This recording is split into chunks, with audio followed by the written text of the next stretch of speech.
आजचा दिवस हा खरोखर ऐतिहासिक आहे। 45 वर्षापासनं अतिशय विदारक अशा परिस्थितीमध्ये राहणाऱ्या आमच्या रमाबाई आंबेडकर नगर आणि कामराज नगरच्या बंधू भगिनींना एक स्वप्न जे आमच्या सरकारने त्या ठिकाणी तुमच्याकरता बघितलं होतं ते आता केवळ स्वप्न राहणार नाही आहे, तर ते स्वप्न वास्तविकतेमध्ये बदलण्याचा दिवस हा आज उजाडलेला आहे आणि या कामाचं प्रत्यक्ष भूमिपूजन या ठिकाणी आपण केलंय। अनेक वर्षापासनं या संदर्भात प्रयत्न चालले होते, अनेक अडथळे होते, सातत्याने वेगवेगळे विकासक त्याच्यामध्ये अडथळे निर्माण करायचे आणि हे काम काही होत नव्हतं। मात्र शिंदे साहेब मुख्यमंत्री होते, मी त्यांच्यासोबत गृहनिर्माण मंत्री होतो आणि त्यावेळी आम्ही हा निर्णय केला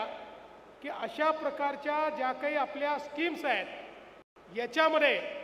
विकासकाच्या भानगडीत न पडता थेट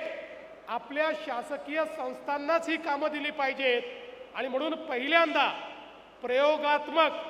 SRAच्या सोबत MMRDAला जोडण्यात आलं आणि हा पहिला प्रकल्प असा आहे की SRA आणि MMRDAने मिळून हा प्रकल्प करण्याचा निर्णय घेतला आणि अतिशय वेगाने मी खरोखर दोघांचेही अभिनंदन या ठिकाणी करेन की अतिशय वेगाने हे काम या ठिकाणी हातामध्ये घेतलं आणि राज्य सरकारने पुढे येऊन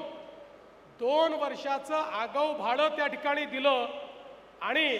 लगेच जागा ही रिकामी झाली आणि आता या जागेवर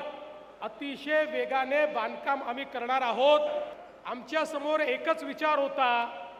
की आडवी असलेली झोपडपट्टी केवळ उभी केली म्हणजे आपण काही फार केल्यासारखं होणार नाही, तर झोपडपट्टीमध्ये राहणाऱ्या व्यक्तीला सर्व प्रकारच्या ॲमेनिटीज देऊन त्याच्या हक्काच्या घरात जेव्हा पाठवू, त्याला खेळाचं मैदान असेल, त्याला जिम असेल, त्याला शाळा असेल, त्याला आरोग्य मंदिर असेल, अशा सगळ्या गोष्टींसहित ज्यावेळी आम्ही त्याला त्याच्या घरी पाठवू त्यावेळी खऱ्या अर्थानं भारतरत्न डॉक्टर बाबासाहेब आंबेडकरांनी जो समतेचा विचार सांगितला आहे तो विचार आम्ही अंगीकारू। भारतरत्न डॉक्टर बाबासाहेब आंबेडकरांच्या संविधानाने जो शेवटचा माणूस सांगितलेला आहे त्याचाच विचार डोळ्यासमोर असल्यामुळे त्याच्या विचाराने आणि त्याच्या भल्याकरता हे सरकार काम करते आहे आणि म्हणूनच मुंबई बदलण्याचं काम हे या ठिकाणी आम्ही करून दाखवलं आहे।